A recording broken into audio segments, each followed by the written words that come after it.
Ẹ káàsán ma. Báwo ni ká sì Yes ma. tẹ́lẹ̀? Ẹ jẹ́ má bínú ma, mo fẹ́ fọ̀rọ̀ wá yín lẹ́nu ṣé bínú. Ẹ bèrè lọ́wọ́. Ẹ̀yin ni mo fẹ́ wá bá mà.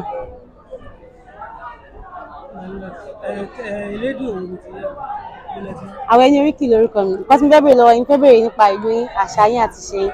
Nǹkan tí mo fẹ́ bèrè. prank ni. Lẹ́gbẹ̀ẹ́ tó fẹ́ prank ni. Irọ́ mi prank yín, it's not a prank. Mo prank Ó yín. prank mi ni o. Mo ṣe prank. Mo ṣe prank. Ẹ máa rí àwọn questions máa bẹ̀ mí ṣe prank. Ṣé mo lè fi làpẹ́ yín sí yín lára mà?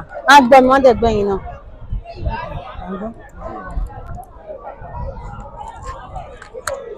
Mọ́mí, orúkọ mi ni àwọn ẹni oríkì. Kí lorúkọ yín ma? Orúkọ mi ni Mrs. Ọ̀tẹ́sílẹ̀. Ọ̀tẹ́sílẹ̀. Mọ́mí, màá láì sọ fún mi lútẹ́ ti wá. Báwo máa ṣe mọ ọmọ lútẹ́ jẹ́? Ìjẹ̀bú lèmi, akọ̀kọ̀ ló sí Kòròdú ni, Ìjẹ̀bú Ìkẹ́nnẹ́. Ìjẹ̀bú Ìkẹ́nnẹ́. Mọ́mí, mà kí ni àṣà àti ìṣe Ìkẹ́nnẹ́? Ìkẹ́nnẹ́, àìmọye àṣà àti ìṣe tó wà ńbẹ̀.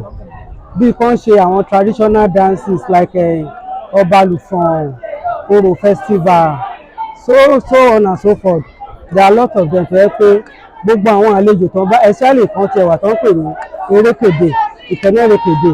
Ìkẹ́nnẹ́ erékèdè. Yes, wọ́n máa ń ṣe ní first week in November. Gbogbo àwọn àlejò náà máa in fact ọdún yẹn dùn ju Christmas lọ. Èrò máa ń pọ̀ gan. Ìkẹ́nnẹ́ erékèdè. Ìkẹ́nnẹ́ erékèdè, ìlú Awólọ́wọ̀. Yeah. Mọ́mí, kí ni oúnjẹ Ìkẹ́nnẹ́? Ìkọ́kọrẹ́, Ìkọ́kọrẹ́. ebirìpò, Ebirìpò. exactly. Ìdàmà. Ìrẹsì ayamáṣe, ìlú yẹn layamáṣe ti wá that designer rice. Okay, yeah. Sórí ayamáṣe yẹn, it is not the rice that is ayamáṣe. Ẹni tó ń prepare gangan, òun ló ń jẹ́ ayamáṣe. Ayamáṣe. The husband's name is Máṣe. So ìyàwó Máṣe, òun ló ń ṣe rice yẹn. Wọ́n yẹ sọ di rice ayamáṣe. But à ń pè ní designer rice rẹ̀. Ìdá ẹ ṣe máa fáwọn kò tiẹ̀ gbà mí láti fọwọ́ ayé lẹ́nu. Díta fi sílé ní àfẹ́ káṣá àti ìwà kó parẹ́. Ṣé lè kí ayé fún mi mà?